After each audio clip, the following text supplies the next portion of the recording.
Okay.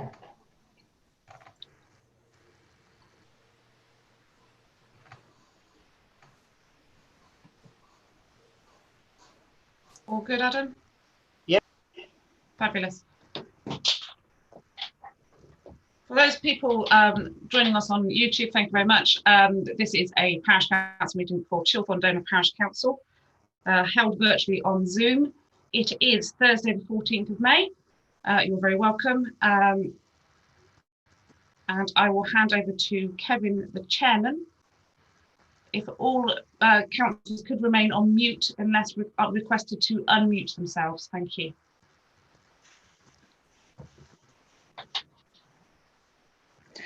Right, good evening. I presume we open it with an open session, Emma? We do. I've received nothing from members of the public. Okay, anyone else has anything for the open session? No. Okay, just one thing from me to Adam. Thank you very much for speaking up the other day at the webinar. I believe it all went very well. Thank you for letting me know. Yeah, no problem at all. Okay, item number 1 then, absence, apologies and absence. I've got apologies from Mark, Emma. Fabulous, thank you very much. Obviously, I spoke to Sally Ann about it, and the reason he can't make it is their internet just will not sustain video, and that is it. So that's it from Mark, thanks. There is an option, Mr. Chairman, if Mark wanted to dial into the virtual meetings, so he could be on the end of the phone if he wants to. So maybe that's something that we communicate with him further. Okay, I'll mention it to him, but you know, the time of year is coming up for him now. Yeah, it's a busy time of year for him. Yeah. Okay. So, okay, item number 2, declarations of interest. None. No. Okay, item 3, minutes of the previous meeting. They have been emailed out. Obviously, Yep. We're not in a position to sign them. They will be signed at the next time we do physically meet. Okay. Did anybody have any comments on them? I haven't. Don't know if anyone else has. Please raise your hand if you want to be unmuted to have a comment.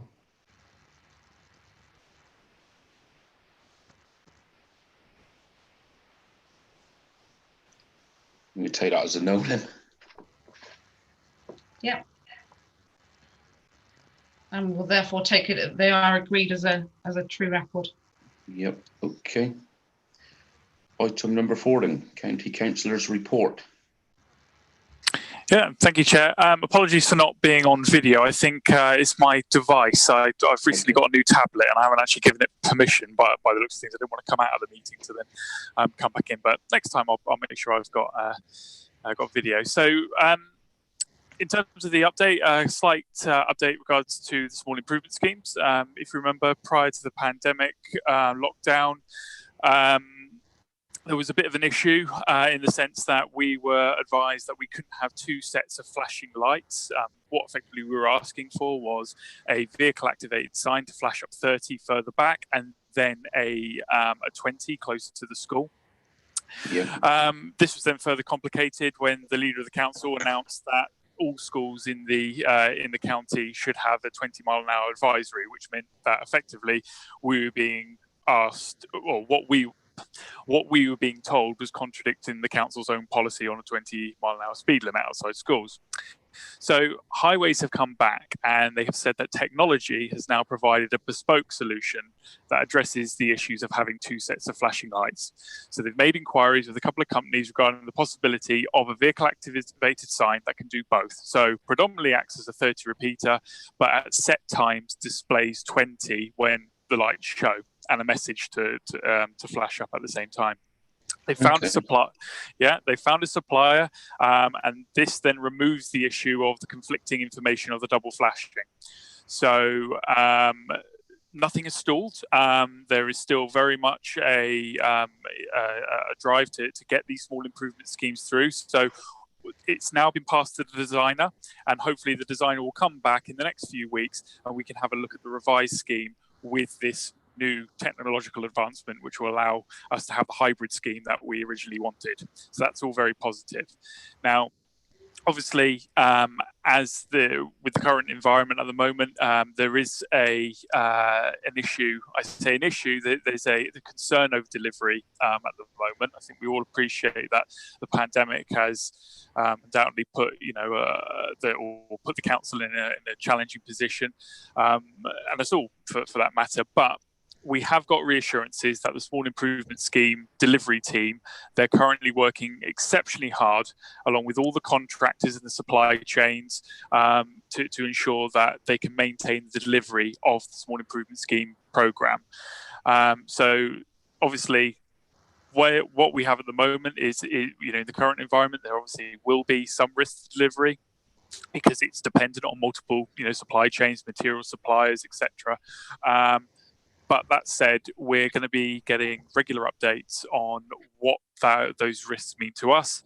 And so far, I mean, I did have a conversation with an officer today just to make sure that this technological advancement, as it were, will be used in our scheme. And as of yet, there is nothing to suggest that this still could not be delivered within year, as we initially said. So that's all very positive, and hopefully we'll have more of an update at the next meeting.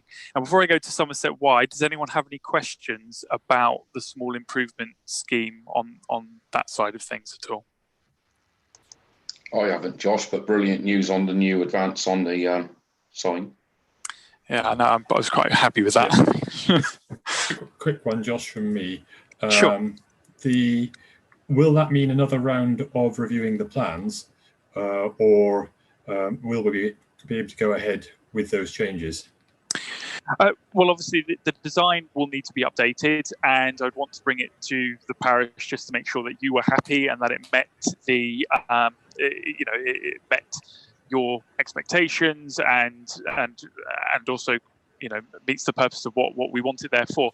I mean, also as well, Kevin suggested that we also look to extend the 20-mile-an-hour limit slightly up Main Street as well. So all those types of bits that need to be incorporated, I think it's worth having a look at the design itself. But that shouldn't impact on it fundamentally being delivered. It won't slow down the process from what I gather.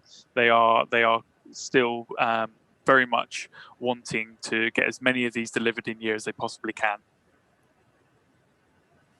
Okay, thanks, Josh. That's good, thanks. Okay, if I'm okay to move on, then I'll just give you an update from a wider Somerset perspective. So obviously, Somerset County Council, as the public health authority, is at the forefront of responding to the virus and working with the district councils and other agencies to protect the most vulnerable. In terms of COVID-19 cases, as of yesterday, Somerset had 564 confirmed cases, which is out of a population of approximately 560,000. Out of those 564 cases, 95 people in the county have sadly died. 57 of those people who died passed away in hospital, 32 passed away in care homes, and 6 in other settings. But in terms of ensuring that people in our care homes have the right protection, I should point out there's been no instances whereby an organisation on the front line has said they don't have enough PPE. And if I give you an idea of what the procurement has been like in recent weeks, all these figures have been slightly rounded up to just give you a feel for the level. But Somerset County Council funded 70% versus 30% from the government. Much of the PPE has been sourced locally, which is reliable, although more expensive. But that said, a re-emerging China market gives us more of an option of blending the reliability with the cheapness. So over the past few weeks, they've been able to procure face protection of masks and goggles, about 750,000 units. 400,000 pairs of gloves, 250,000 aprons and gowns, 3,000 litres of sanitizer gel, and 22,000 individual wipes. And these the PPE is provided to care homes, domiciliary care, micro providers, GPs, pharmacists, and also we provide mutual aid to the care and commissioning group as well. And so the response in Somerset has been great. We've had loads of volunteers through people retraining to provide help in care homes. We've also launched Somerset Coronavirus Support Helpline with the districts, which is available 7 days a week. And this has been operating since early April and has taken 4,000 plus calls already.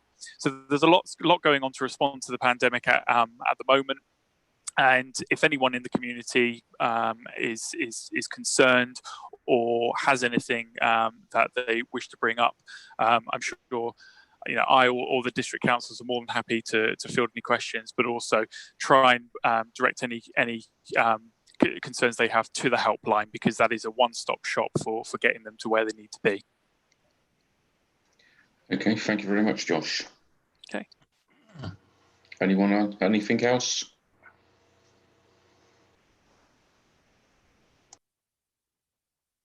Can I ask a question, please, Chairman? Yes, carry on, please, Tony.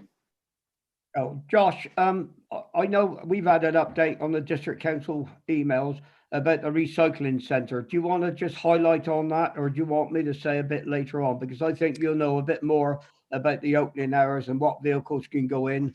And I think it's on a Friday that is non-opening or something like that. Would you like to highlight that, Josh? To be fair, Tony, actually, I had a call from a constituent today who was a bit upset at the fact that he was told that it was open, went down there today, and actually it wasn't. So I thought I'd be in a position to actually explain that, but I think I need to get that clear, because recently there has been it seems to be quite a bit of confusion about when it is open and what they're taking and when. So if I could get clarity on that, and then perhaps send a round robin to council members, if that's okay. That's all right with me, and I think that's all right with Kevin. It's just that Yes. it was on our website, district councillors, and it was said what times they were opening, and it was opening from, I think it was yesterday, if I'm not rightly sure, but it depends what area it is, I'm sure. But yes, by all means, Josh, when you're ready, just send us all an email. So yeah, so thanks. So I mean, I'll try to make sure I get that information. It's just the fact that say I had a couple of calls today, with them saying that they were expecting it to be open today, and it wasn't. So I really need to check that before I give any information. yeah. Thank you, Chairman. Thank you very much, both of you. Okay, are we ready to move on to item 5 then? District Councillor's report. I'm ready when you are. Yep. Do you want to go first? I can't see myself. We can hear you. We're having a break.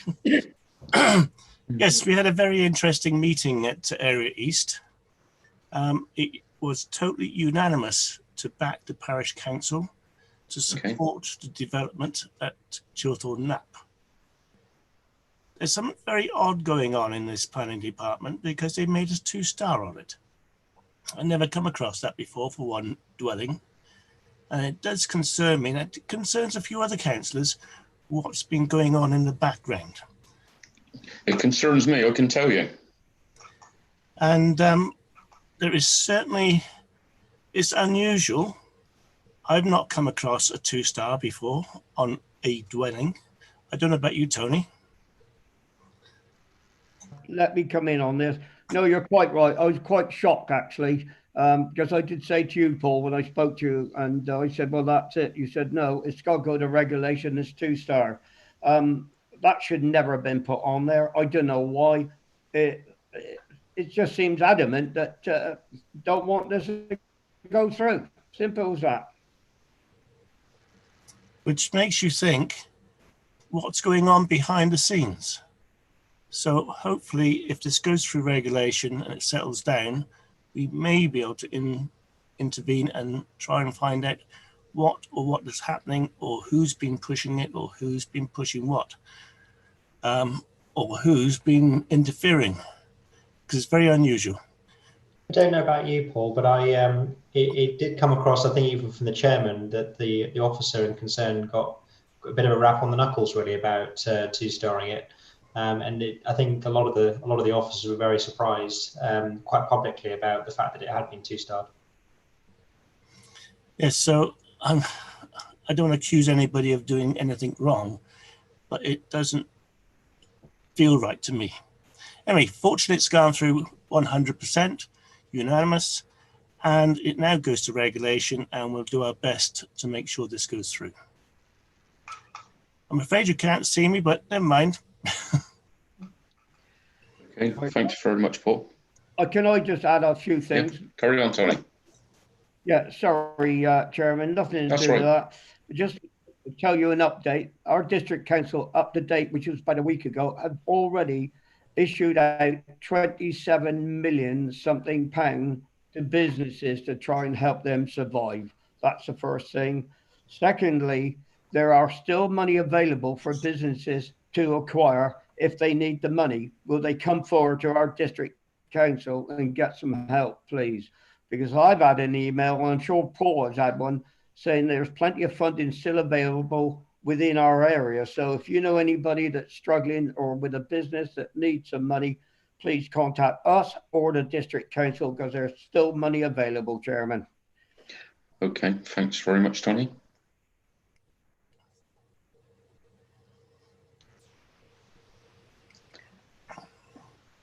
Okay.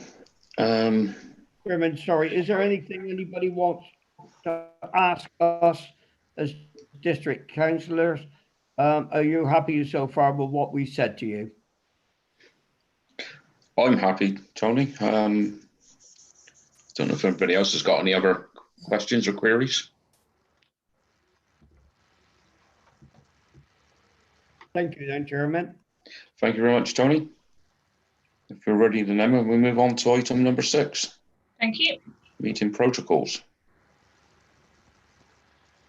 As discussed at the very beginning of the meeting, this is thanks to Adam being live streamed on YouTube, which obviously that work has been done since the draft meeting protocols document was sent.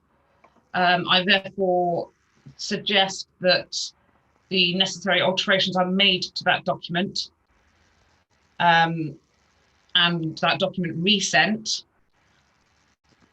And I, at this point, would be looking for somebody to potentially propose that, subject to all members reading it and agreeing it online, it can be decided online outside of the meeting. Okay. Well, I'll propose it if somebody else wants to second it. I'm happy to second it, Chairman.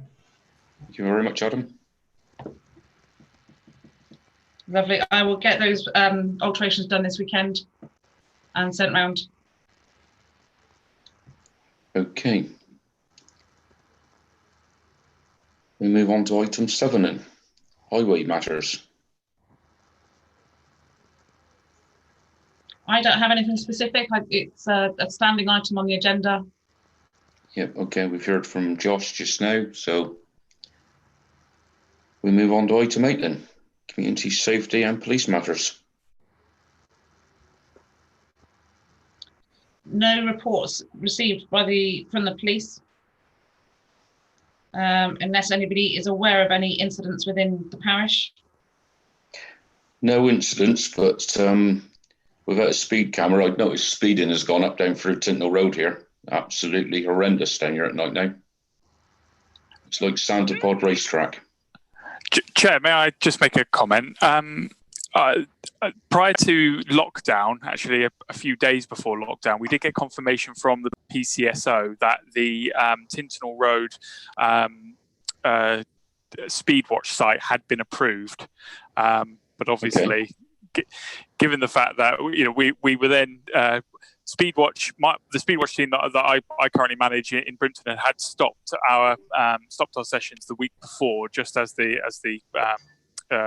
problems with the virus were getting momentum, and obviously we've still been advised by even in Somerset Police that they don't believe that it's safe for us to be going out. But as soon as that restriction is lifted, we now have a site which we can go and monitor the speeds on Tinternall Road. Which is okay, are we going to be limited to just one site, Josh?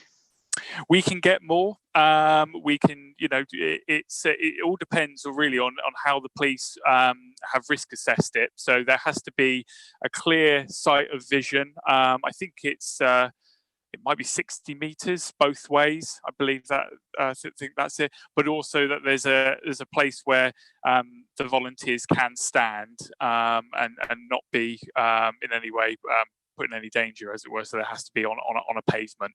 So yes, there is scope to have more sites. Where it's placed at the moment, I believe it's just next to the bus stop, or to the stone one, Okay.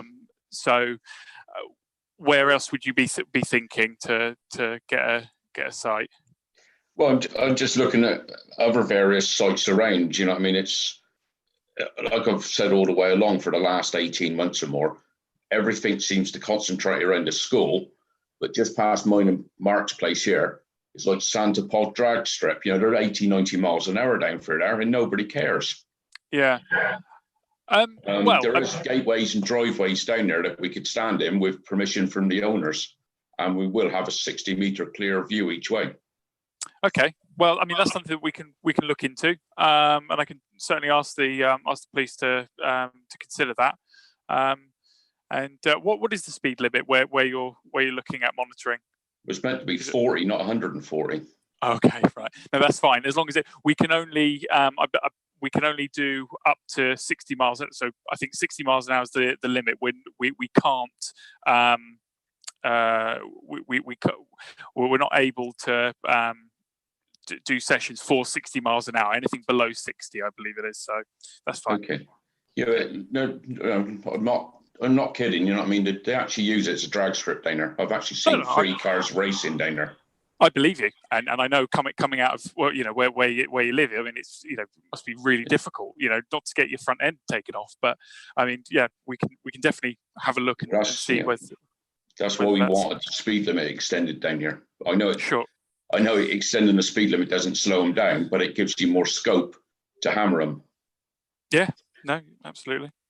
Mr. Williams, just a quick question for you, if that's okay. I know that I think the site we were talking about originally was outside the Cattery, on the left-hand side as you're going away from the Carpenter's Arms.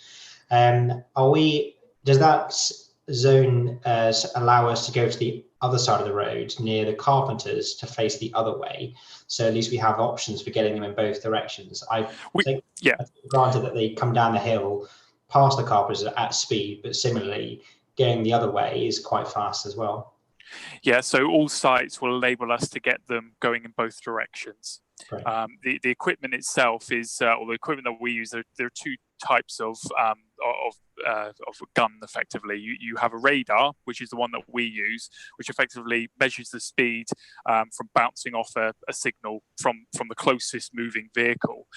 There is something, a laser, which is a little bit more accurate in terms of you can pick up individual cars. So the problem that we have with the radar is that if we have a car coming towards us or even moving away, and another car gets in between the gun and the car that we're trying to monitor, it would be no use.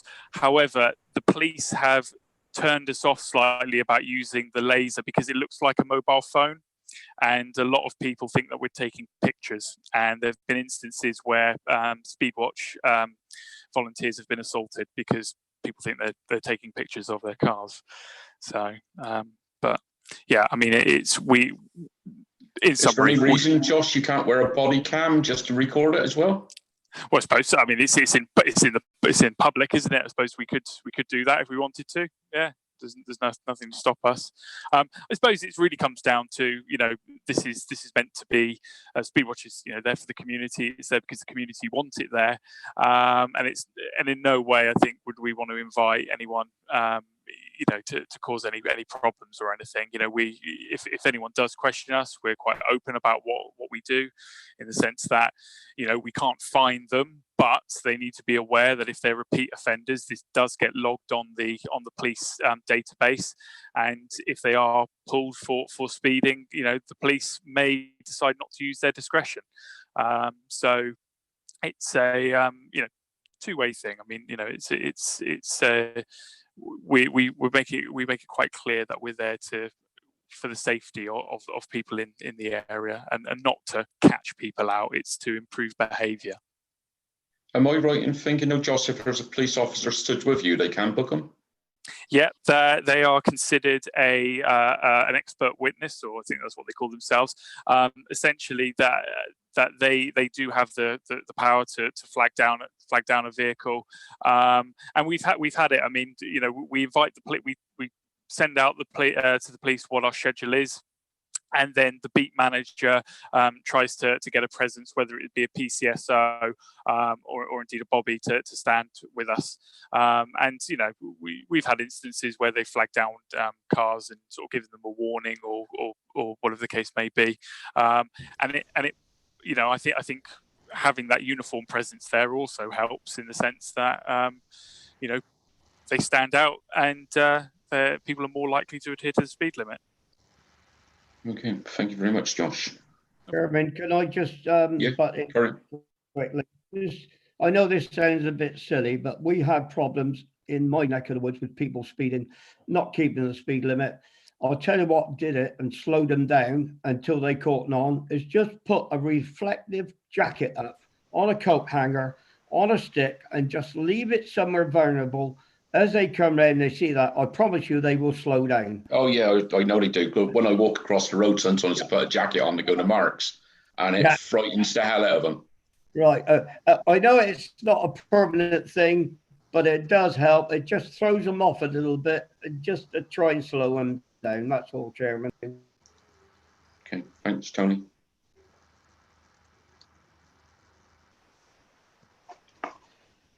Okay, I believe that's it for item 8. So we'll move on to item number 9 then, financial matters and accounts then. Thank you, Mr. Chairman.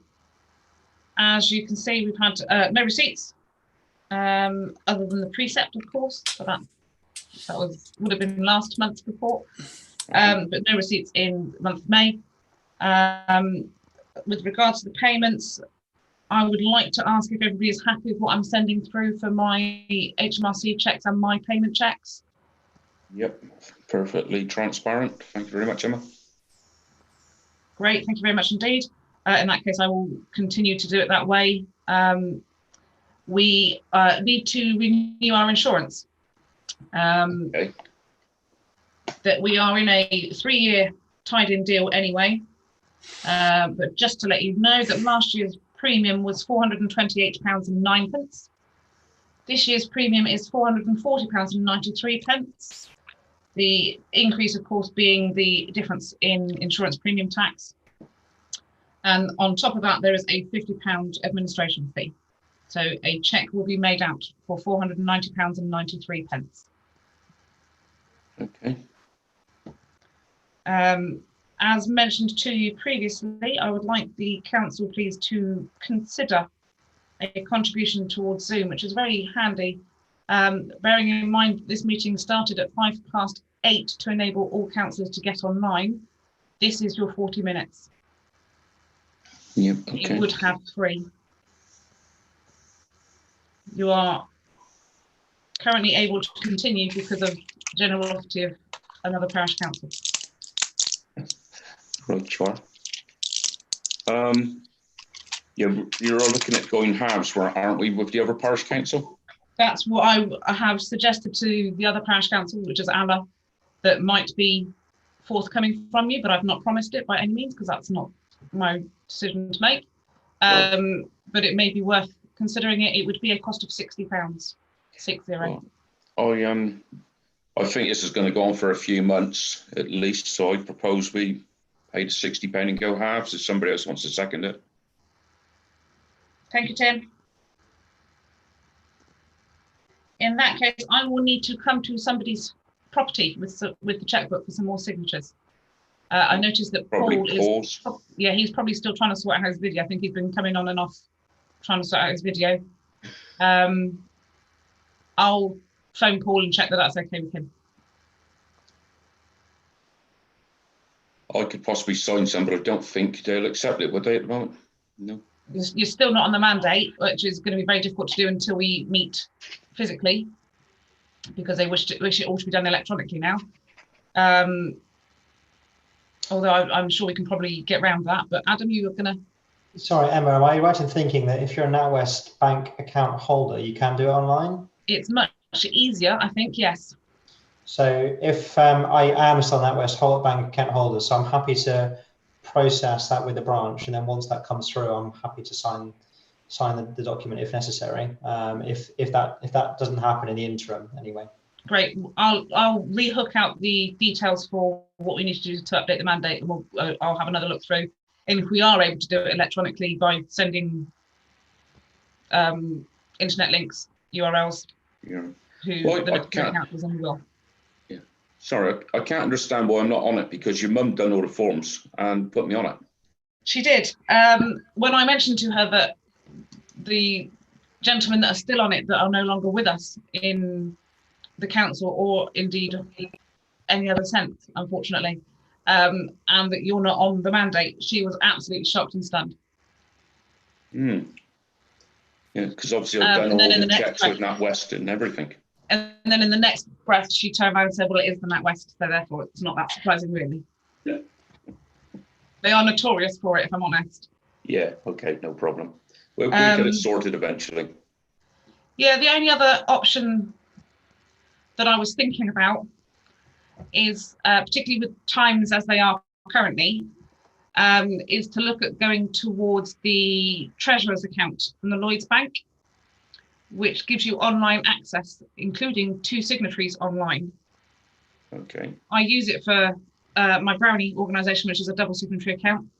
And basically one person sets up the payment, another person authorises it, but you can basically tell it that it needs 3. So you've got the person setting up your payment would be me as the clerk, and then 2 other signatures going in to authorise the payment. Okay. That's maybe something else to think about, rather than necessarily struggling to get the NatWest to update their mandate. Okay, it's over that, or hopefully when things get back to normal, me and you might be able to pay NatWest a visit on a Saturday morning or something and give them a good hammering. Yeah. Get it sorted out somehow. But we'll leave that one on the back burner for a minute, shall we? Yeah, I think for the time being we can carry on as we are, and I'll just go and get some more checks signed by Paul if everybody's happy with that scenario. Paul or Mark, maybe? Yeah. I'm just concerned about taking the front end of my car off as I come out of Mark's drive. Go to the right hand side when you go out. Okay, thank you. Okay, if that's number 9 finished with it, we'll move on to item 10, planning matters. None. No applications received.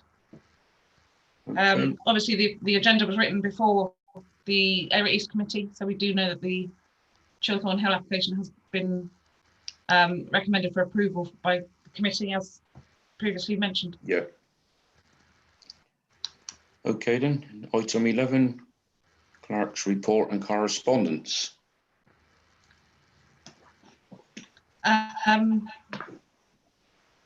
Nothing really to add.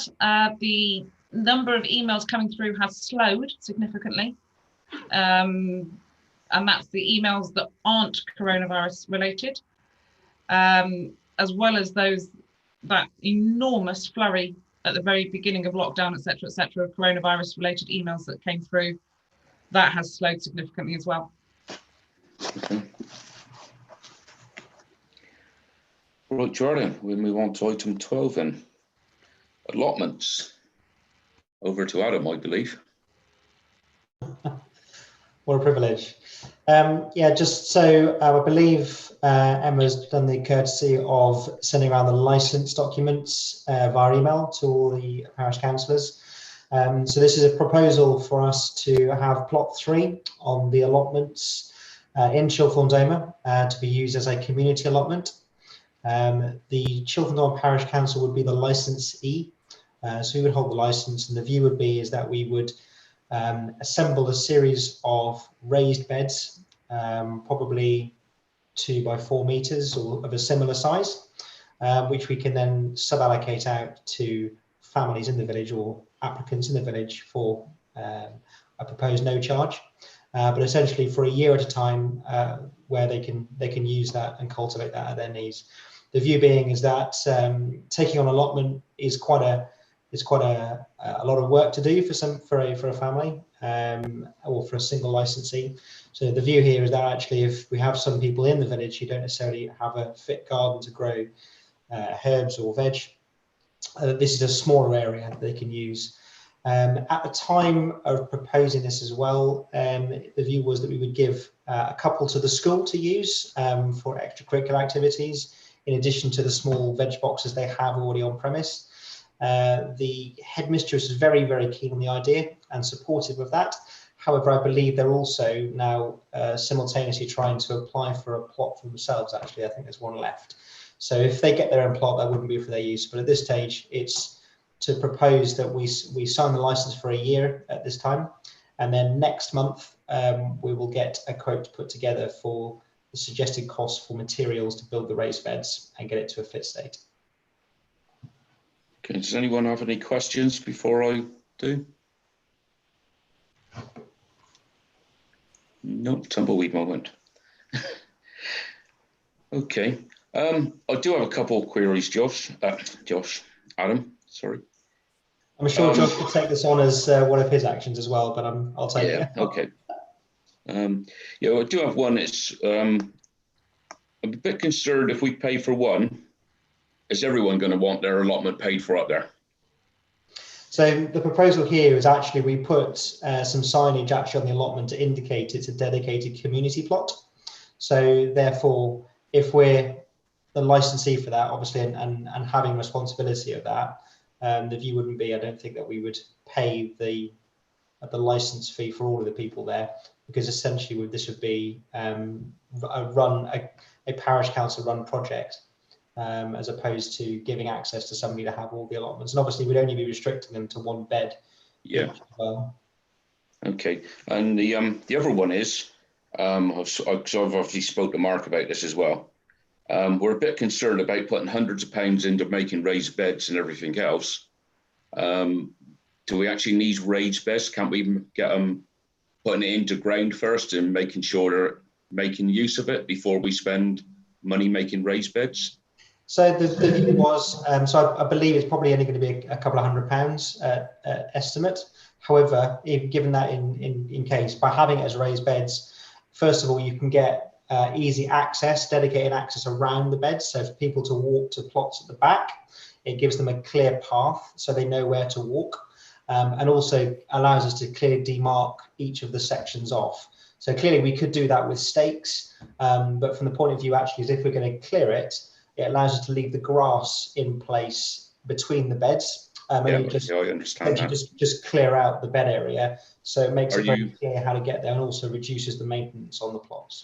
Okay, are you looking to raise the soil level in the beds as well, or just? Not significantly, no. Okay. Okay, that's all the questions I have on it. Chairman, can I just come in on that, please? Yes, please, quickly? Tony. Right, I've made some raised beds for my garden. It is so simple. I've acquired some of the pallets. Some of the pallets that come have got the base of it, which is, say, a foot high board by 49 inches by, I don't know, 30 inches wide, and it's on a hinge and it all collapses down. Now, if you open it up, it makes a lovely square border, and it, like I say, it's about a foot deep. Now, yeah.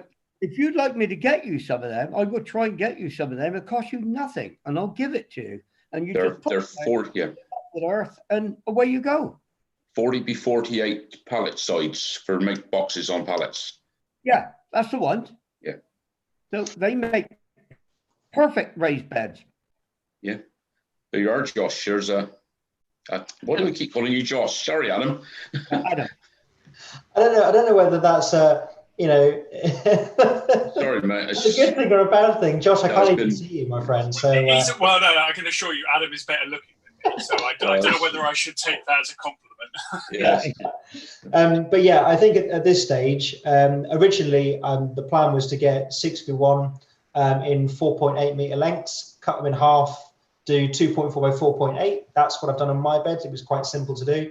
However, of course, between now and next month's meeting, if we have offers of materials, we'll absolutely, that's not set in stone at all.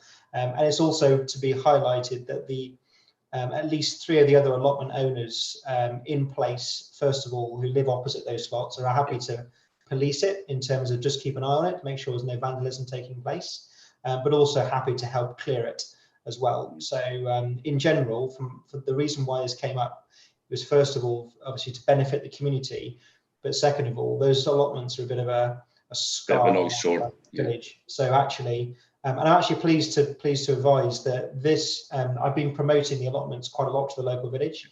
They are now, will all be in use. So hopefully over the next 6 to 9 months, we'll start to see that area looking really quite smart. Oh, okay. It's not a downer on the, carry on. Sorry, Tony. No, I was going to say, if you need any at all, Adam, contact me and tell me, and I can get them for you. So we'll leave it like that. If you need it, I can get it. Okay. Perfect. Thank you very much. Okay.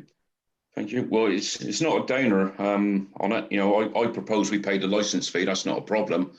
All I don't want to do is spend money on raising beds, and then in a year's time to go, oh, we're not using it, and then suddenly we got to justify why we spent £200 or £300 on raised beds when nobody's using it. I completely agree. Completely agree. So I propose we pay the license fee. That's not a problem. If somebody wants to second it. And Tim, sorry, Tim's got a comment there. Carry on, Tim.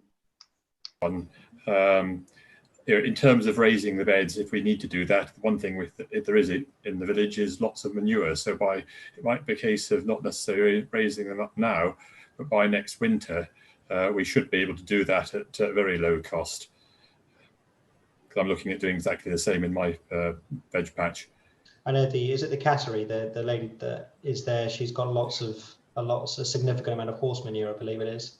But anyway, yeah, like I said, I think if we put a general call out to the village, first of all, to offer up the plots once we know how many there will be. I'm also proposing using the website as a means of maintaining the record of who's got who, or the availability, so it makes it very easy for people to apply online for them. But yeah, these are all minors. At this stage, what I'm asking for is £25 for this year's license, and then next year we will, next month, I'll come back with further details on how we're going to approach it.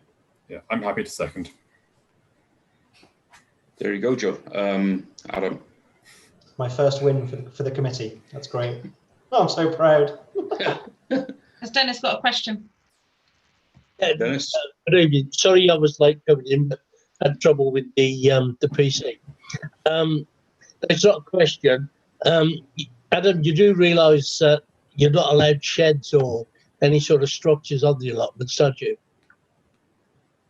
Yes, I'm aware of that, Dennis. Because I've had the license myself for my own allotment, and I'm very clear. Unfortunately, on this, for this reason, I've got no idea, apart from obviously the small amount of vandalism we did have in the village, but I have no idea why they decided to, in the license, to dictate that you couldn't have any builds on any erections of any kind on there. Because I know obviously the majority of allotments around the country, they have a small shed. But yeah, I'm aware that that's the case, but obviously raised beds wise should be within those license conditions. Of course, the other thing is water. When I had the allotment, I approached the water board, and they wanted £3,000 to install a tap. And of course, I would be responsible for all the water bills. Of course, if someone puts a tap there, everybody's going to want to use it. That's the trouble. Yes, so I guess in linking to that, and I guess we can probably take this offline actually, as opposed to discuss it in detail in the committee meeting. But I've just put an IBC container, 1,000 litre container on my allotment, which I think cost about £5 to fill it. I gave one of the neighbours a £5, and they put their hose in it just to give it a good kickstart. But it's a simple IBC container with a roof on it and some guttering. And to be honest, in the small amount of rain we had in the last couple of months, it collected about 300 litres. So that would be enough. I think even as a suggestion would keep those plots watered. But similarly, people can bring their own watering can around. I think there's a lot of detail we need to go into onto the approach and how we're going to cover these things. And I think it's probably worth maybe between meetings discussing some of these ideas and coming up with a real plan of attack on how we're going to provide that. But yeah, I don't believe putting approaching the water board to pay the £300 installation or whatever it was and significant rent for water on site would be any worthwhile. No, exactly. That's why I brought it up in case you were thinking of it. But there we go, and it was 3,000, not 300. There you go. So there we go. Okay, thank you. Thank you. So the council are happy for me to go and stand on somebody's driveway and get somebody to witness me signing the licence. Please, Emma, if you'd be so kind. It won't be their first or their last licence signed on the bonnet of a car, I'm sure. Yeah. Okay. Item 13 then, Village Hall. Nothing to report. Okay, thanks, Tim. Tim, can I ask a quick question? Do you know if the Village Hall have approached the District Council about any loss of earnings or whether that's something they can help with or not? I don't think they have, but I'll check. So, Mr. Chairman, I was just wanting to bring up. I didn't know if we were going to discuss in this meeting or next meeting about the broadband in the Village Hall as well, for when we decide to come back from lockdown. Whether that was still an initiative we wanted to follow up. I think it has been agreed. Sorry, Kevin. It has been agreed it's to go ahead. Thankfully, due to my inability to get it sorted before lockdown, it wasn't. Otherwise, we would have been paying the monthly fee already and still. But obviously, as soon as the Village Hall is back to a situation where it is a usable facility, I will get back on the case with Vodafone.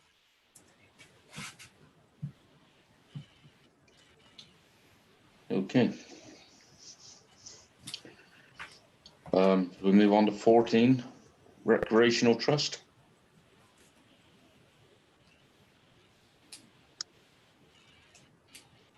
Adam, can you unmute Hamish? My thing, but it doesn't seem. Okay. Nothing to report. It's dead as far as I know. The trouble is, I've got a new email address and I haven't been getting anything from them. If there's anything going on. Again, same question to you, Hamish. I know that other kind of similar clubs, organisations have approached South Somerset for some assistance and have received it.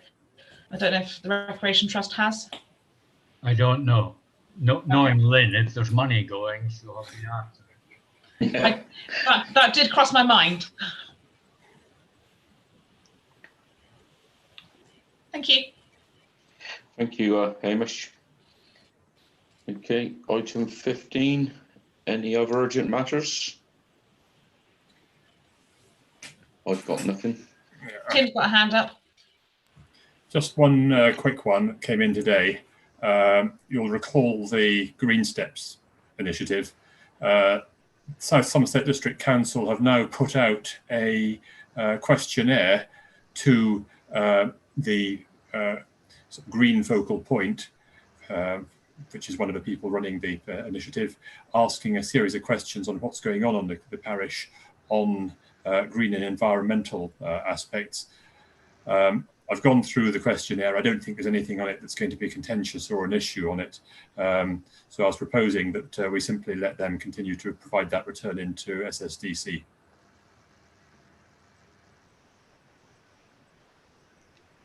Okay, Tim.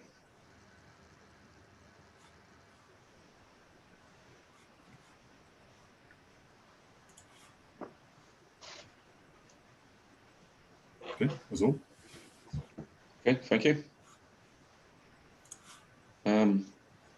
Item 16 then, date and time for meetings to be arranged. Emma. I wrote to be agreed.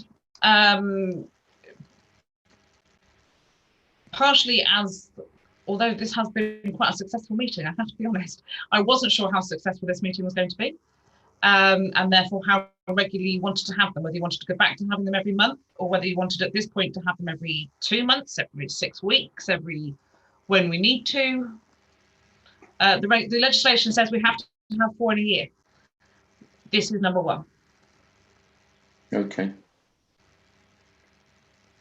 I'm happy to go with a majority of what everybody wants. If they all want once a month and everyone's happy to do it, we'll go with that. If we want it 2 months, then I'm happy with that.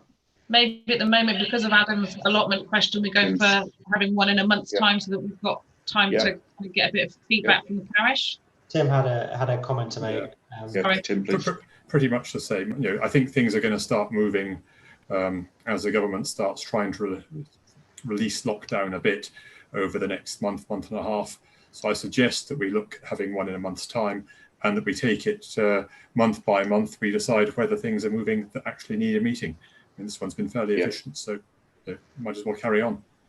Yeah, well, as Emma stated, I think we need to do it for next month for Adam's allotment bits anyway. So we'll go for a month, which will be, if anybody's calendar works quicker than mine, it'd be great. Oh no, I'm with it. It's with me.